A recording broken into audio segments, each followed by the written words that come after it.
Okay, well, welcome everybody. We've got a great presentation for today. My name is Brad Stoller. I'm pretty excited. We've got Clint Brinkley with Your Business Solutions. And if you don't know Clint, good guy to know. But today is really all about, how to use technology, to grow your business and avoid cyber crime. So pretty excited about this because there's a lot of good things in there that today is really going to be more about making you aware. My role in this today is I pretty much think of me as the MC, the host. Clint's the real star here. And when it comes to the technical part of it, I'm going to defer all that to Clint. So Clint's already smiling already, so he won't talk about himself like I would talk about him. So anyways, so we're going to dive in and let's go. Hope you guys are enjoying your lunch. Thank you, Clint, for that. So let's get going here. So today's session is, we just called it the startling and irreversible damage to your network that's caused by your employees. And Clint, chime in here. We're not necessarily saying, hey, your employees are being malicious and all that, although they can be, but for the most part, this is really about making you aware of what's going on out in the world that maybe your employees aren't aware of. So Clint, any opening comments about that? Well, I've got several different stories that I could share about some of these kind of things. So, one of the things is really about ransomware, especially in the situation like this. And it's exactly like what you were talking about, Brad. It's not their malicious behavior intentional. Right. It's more of an accidental or lack of education on their part. Yeah, So, exactly. So we're going to go through a few things. And by the way, if you guys have any questions, make sure you put them in the chat. And maybe we'll kind of save them towards the end. But we want to make sure we get your questions answered. And by all means, some questions, if you don't feel comfortable putting in the chat where we, talk about it in front of everybody, that's fine. Talk to Clint afterwards. And he's about one of the most gracious people I've ever met that's willing to help. So take him up on that. I think that's why we're doing this. Okay, so again, my name is Brad Stoller. You don't need to know too much about me. I'm just a MC. But Clint, if you would just tell us a little bit about your background, Clint, how you got started. And I know you got a good story about, how you became accidentally, stuck, if you will, in technology. And then you decide, what the heck, let's just grow this thing. So tell us a little bit about yourself and a little bit about Your Business Solutions. yeah, so we're 16 years in business this year. So I'm very happy with the success that we've had. We've built it on the back of some great staff members that we have here. And I wouldn't necessarily call it stuck in the technology industry. Even though we have our primary offering here is technology support, I really like to take kind of a C-level approach to things, because whenever I sit down with clients, most of the time it is the C-level people that I'm working with. So I'm wanting to help businesses be enabled more by the use of their technology. Yep, exactly. So, and that's kind of why we're doing this series. We're trying to help as many people, Houston, Dallas area, and then anywhere else in between, I guess, to help do just that. So what I did was I put together some startling facts, and you guys can go research this on your own too as well. All I did was go to Google and put in, facts on cyber criminal activity, and here's some things that popped up. So nothing that isn't public knowledge, but cyber attacks. Here's one thing. And I think some of these numbers, this was back in June, so some of these numbers are a little bit understated, but I think you'll still get the point across. Cyber attacks happen every 39 seconds in the United States. Okay, so just in the short 4 minutes we've been on, we've had about 8 to 9 attacks somewhere. Yeah, and like you said, that's very understated. We actually have been monitoring things like DDoS attacks and stuff like that go on, and literally there's thousands of them every minute that's going on. Okay, so I think we've established the numbers I'm going to give you are understated, but I think you get the idea here. But and that, I think this one's a little understated as well, because I've heard a lot higher than this. But 43% of cyber attacks are on small business. I've heard as high as 80%. I think it depends on your sources. Clint, what are your thoughts on that? Is that really low? I absolutely agree. It's they're taking advantage of just because they don't have the budgets that like bigger companies do.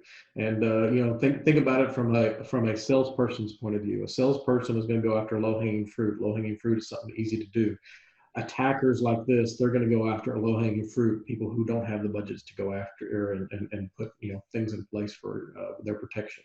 Yeah. So Good point. So the third one down is a global average cost of a data breach. I thought this was astounding. 3.9 million for small businesses. I didn't say, the Citigroups, Chase Bank, and all those big ones, the Targets.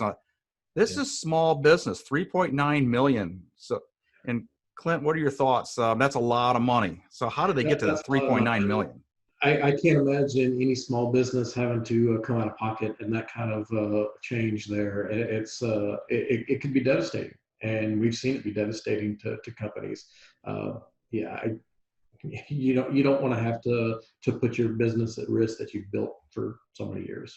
Exactly. And I think part of that 3.9 million is not necessarily that's what the ransomware cost is. It is when the word gets out, the data breach, all of a sudden your customers start scurrying all over. And I think that's part of that cost, I think, is in there. But average cost for a publicly traded company is 116 million. So obviously the bigger you are, the more it's going to be. But this next one, and again, I've seen higher numbers in this, but FBI, since COVID started in the United States, reports a 300% increase in reported cyber crimes.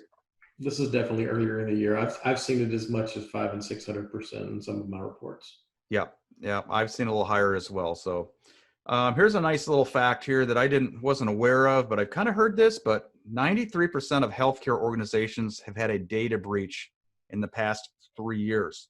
That's almost all of them. And 57% have had more than 5 data breaches. I've talked to some people, especially in the healthcare, and they said, look, it's just not a matter of if we're going to get hit, it's how many times. It's sad that they actually have to make that comment because, and I can actually back that up 100% because we've actually had a number of healthcare organizations come to us, and I don't know why. And it seems odd, but it's the third time that they get hit. That's when they call us. Wow. So, I really can't count how many times that we've received that call. Well, that's unfortunate. So it would be nice if we could get that changed so they don't have to call at all, right? But that's not the world we live in, at least right now. But 95% of cybersecurity breaches are due to human error. And I thought that was interesting. So Clint, what do they mean by human error on this? Oh, this could mean a whole lot of things. This could mean just a matter of someone not making a strong enough passwords. Someone, I kid you not, password is password, or password, it's got a 0 in there instead of an O or something. And sometimes it's a matter of people not following procedures. There's reasons why companies put procedures in place, and we have a tendency in this very fast-paced society that we live in I just got to get this done. I got to get this done, and then we take a shortcut, and then boom, that's the error that it took to circumvent the entire process. Yeah, and it only takes one incident, one little mistake. If you've got a group of 100 employees, just one of them has to mess up. That's all it takes, and they're in. So, and that leads to the next thing: 77% of organizations don't have an incident response plan. And some of the people, if you're listening to this and they an incident response plan, I'm not even sure what that means. So Clint, you wrote a book on cybersecurity, right? So you know all about this. What do they mean by this? What the plan, what they're talking about here is what to do when this happens, not if this happens, it's when this happens.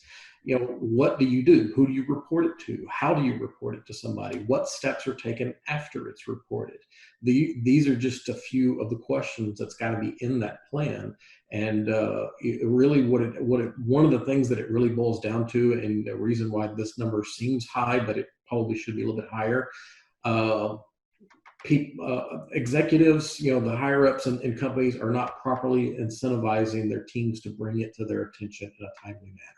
And Mm. I got to emphasize that a lot, because I have been in meetings with an entire department, and people have raised their hand and said, yeah, this happened, and I didn't respond to it. I just ignored it or whatever for a period of time until, they had to. Yeah, exactly. So, and again, today is not necessarily of how to take care of these items, is really just to make you aware of it. And we're doing our best to make sure you can have your lunch. We'll do it quickly. You get back to work, but next week we come back, we'll have some solutions on what we can do. But today's more about awareness. Share prices fall an average of 7.2% after a data breach. I didn't put this in here, but if I remember right, that was within, I think, the first 7 days. Yeah. So that's the shareholders, excuse the expression, but freaking out when they hear Mhm. their company that they entrusted their personal information, their credit card information, social security number, all that. When they hear that, they scurry like crazy, and then they go change their passwords and everything finally. Um, Yep. Human intelligence, the last one on here, and Clint, I got a kick out of this, but human intelligence. Sometimes I wonder about that. It's maybe the lack of intelligence. I don't know. But human intelligence and comprehension is considered the best defense against phishing attacks. It is, and you joke about that, but I always joke about common sense not being so common anymore. Exactly. It's just what you said. We need to make sure that we're educating our people, our staff. Not everyone is a cybersecurity expert. Not everyone's had any training in cybersecurity whatsoever. They hear about it on the news, and that's the extent of what they know about. And I'm sorry, but news articles aren't going to tell you everything. So you have to make sure that you give your staff a fighting chance against these people. Yep, exactly.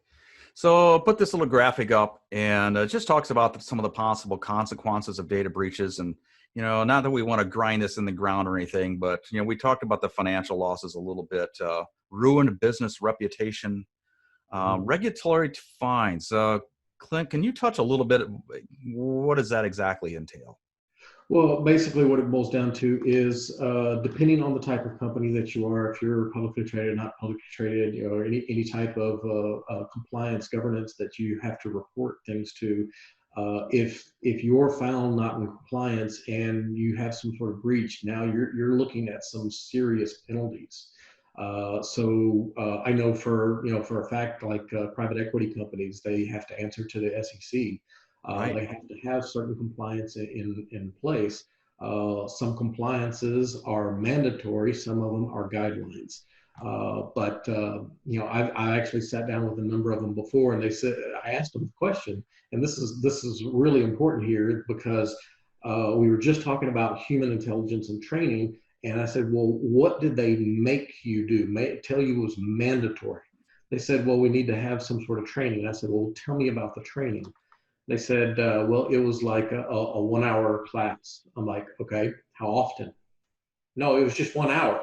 I'm like, okay, so you learned everything that you needed to know in that 1 hour. Well, probably not. And you haven't had any staff changes since that time period. Oh, well, yeah, we've had some, come and go, and we had no refresh whatsoever. No. So, you can see how whenever it comes to, companies that have these type of regulatory requirements, uh, this is not a one shot. Yep, exactly. And it's not getting any better. So, yeah, if you're thinking, oh gosh, our company, yeah, we talked about something, hey, a year ago, we had somebody talk about it. That's just not enough in today's environment, is it? Yeah, a lot of things change. I mean, we every single week we are having conversations with our clients and our staff here to make sure that everyone stays on top of things. Yep, exactly. So moving along, so we talked about stock prices falling, but it's not just, you don't have to be a publicly traded company, obviously, for this. So if you have your business and the word gets out, the value of your business goes down too, because we all know, you talked about private equity. They're, they know value. If your sales top line go down, your value is not going to go up. We'll just put it that way. Okay, so we don't have to probably talk anymore on that one. I think everybody understands that. disclosure of trade secrets. And I don't think everybody understands just how important this is. I'm an ex-golf professional. Okay. So, and I remember not too long ago, we'd have a set of clubs that would come out and everybody was all excited about getting that particular brand. It's just kind of funny. A year later, we called them knockoffs in the day. But what was going on was won't mention the countries or anything, but we'd import these golf clubs and they were cheaper. They looked just like those clubs we got. So corporate trade secrets, somehow they got them. In today's world, it's pretty easy. If they can get in your system, they're pulling all that intellectual property, aren't they, Clint? And you never know. Your product could be coming out and they didn't have to go through all the trademarks and all the attorney fees, all the product research. They just stole your stuff and they can do it cheaper now. So how big of a problem is that, Clint?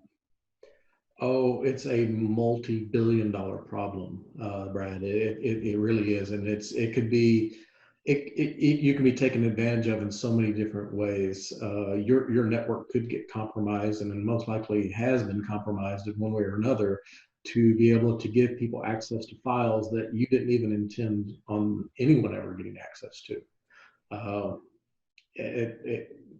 You have to have certain layers of security in place in order to be able to prevent these kind of things. Yeah, and it's really kind of tough, and today with our limited time to go into that. And again, we'll go into more detail next week on how to prevent that and what to do how to discover it. Not. So we'll leave that. I'm going to lean on Clint pretty heavy next week to run the show. Moving along, compromising the customer's data. We kind of already touched on that, so I don't know if we have to go any deeper on that. And of course, the big thing is, again, the loss of your customer trust. And once you lose it, it is very, very difficult to get back somebody's trust once you lose it. So I think those are probably the big ones. Clint, is there anything else that you think that is not on here that maybe should be, or is this pretty much sum it up? This is a good list. I'm sure there are some more things, but I want to save something for next week.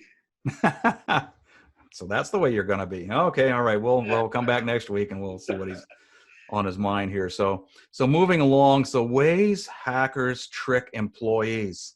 And again, we started this whole thing out as, employees are the number one way people. Well, they are people, I guess. Criminals get into your system, right? So how do they do it? And that's what we're going to chat a little bit about. Again, this is all about awareness. So Clint, just if you could, I'm going to let you kind of take over here and run through and just give us a little bit of an idea of email attachments. We all know what an email attachment is, but go ahead and expand on that a little bit if you could. Yeah, well, I'm going to expand on these as a whole, not just, kind of individually, because really these are several ways that people are taking advantage of right now. And it's called social engineering. That's really what it boils down to. You have this on here. The other key term that people will use is phishing, and it's not like fishing with a pole out in the pond. I'm talking about phishing is in manipulating people. What happens in a lot of these cases is you get an email attachment in. It looks like it's coming from, Bob down the hallway or Bob, your vendor or something, but when in essence, it's actually intercepted by somebody else and it looks like it's coming from them, but it's going to someone else. I actually got one of these yesterday and it was such a good fake. I was looking at it so closely. I had emailed somebody about a different event, not this event, but a different event, but it was a long time ago. And whenever the reply came in, I was looking at the headline saying, well, I know what that's about. So I opened it up and then I started reading it. And of course, if you look at a few things in there, you can start pinpointing the problems. And that's one of the things that I want to get people trained on is how to pinpoint those issues. So it looks like it comes from a personal email. It may look like it comes from a business email. It could look like it's coming from a Hotmail or Gmail or any other domain that's out there. It looks like it's work related, but it's actually a phishing attack. It's a social engineer to get you to do something. And I'm hoping that we can get everybody trained on this so that you don't become a victim, your company doesn't become a victim, your staff doesn't become a victim. so that we can make sure that we can minimize the efforts that these guys are being successful with. So it can come in attachments, even if you're working remotely, because you're not behind a company's secure firewall. You know, you could be susceptible to some of these things. And even if you're on a mobile device, you know, never think just because you're working on your cell phone or you're working on your iPad that you're safe just because you're on your cell phone or your iPad. Remember, all those devices are logged into accounts. Those accounts are on the internet. The internet is everywhere. So Exactly. just Exactly. that one device can infect everything else if not well protected. So even if you're under that impression that, well, I'm using my iPad and nobody can hack into an Apple product, right? Well, they don't necessarily have to get into the product, do they? They just have to get the account. So No, yeah, they can exactly. compromise an account that's on it, and that's all it takes. Yeah, exactly. And on the social engineering part of it, I remember somebody giving an example about this, and not too many people understand. But it's so prevalent right now because of the number of people working remotely. So here's an example that I heard that just blew me away. I'll share this, but so we have somebody working at home, and of course, when they're working at home remotely, okay, computers are a little slower. Sometimes they have issues with them. So what somebody will do is they will go on LinkedIn, see who the director of operations is for the company, and let's say it's Jack. Okay, fine.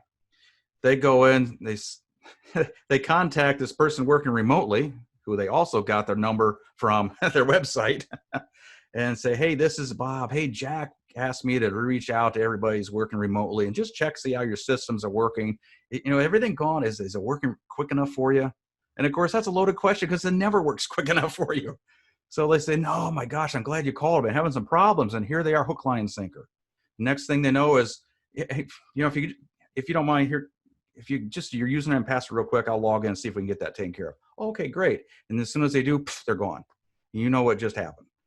So there's a lot of that going on out there. So That is a prime definition of social engineering. They just manipulated an individual to take an action that enables them to get into the networks. yep, exactly. So well, moving along, that is our program today. So we wanted to keep this to 20 minutes. Clint, I think we're actually right on the nose, maybe about 1 minute past, but that's because of my story. Sorry about that. I'm the guilty one today. So if you do have some questions, make sure if you could put them in the chat real quick.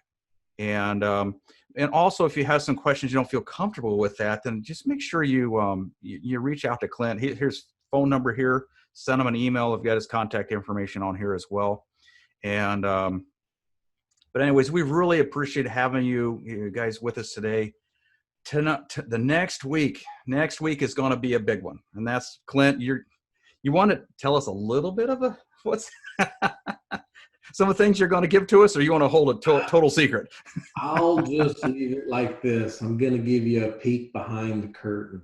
Okay, all right. So we have that to look forward to, and also we're really trying to do. And Clint and I put this together. This is Clint. Okay, I'm just helping him put this together, but I know Clint feels very, very strongly about helping out the community. He's very active in the community, and this is part of that being active. So whether you're in Dallas, Houston, anywhere in between, invite somebody else and have them come on board. And you know, we'd love to help as many as we possibly can. If you're already registered, you don't have to re-register for next week. You know, we're going to be sending some emails out with the replay of today. We'll also have some, I'm going to call them Clint notes instead of Cliff notes. So if you don't want to watch it, then you can read about it. Trademarked. Okay, so be on the lookout for your Clint notes, and we'll see everybody next week. Thanks a lot, Brad. Okay. Oh, hang on a second. We had a question here. I almost forgot here. Hang on, let me pull this up here. I see somebody raised their hand. Okay. Question I have is, let me see if I can pull this up here and read this a little bit clearer. Okay. So I won't give the name here. We'll keep it private here. But how do I tell if my employee is stealing data from my system? It's very good. So there's a number of different ways that we can determine if they're stealing information. Sometimes they're doing things off of a USB drive, so we can track things, any kind of traffic off of USB external drives. If they're not doing it that way, they could be emailing themselves from different accounts. So there's different ways that we can put some things in place to make sure that either at your corporate firewall level, we can identify it that way, or if they're not using your corporate email, there's another way that we can use it at the firewall too. So there are several different ways, depending on what preparations we need to put in place. We can definitely identify, when and how, and even prevent certain things from happening. Okay, sounds good. Now you had one other question that popped up here as well. Sure. Says I'm a small business owner with 10 employees. Okay. What's the best way that I can, is there a way, I'm sorry, I read it wrong. Is there a way that I can monitor and tell if somebody is being hacked, or how can I find out in my system if somebody's being hacked? Or I think he meant my company is being hacked.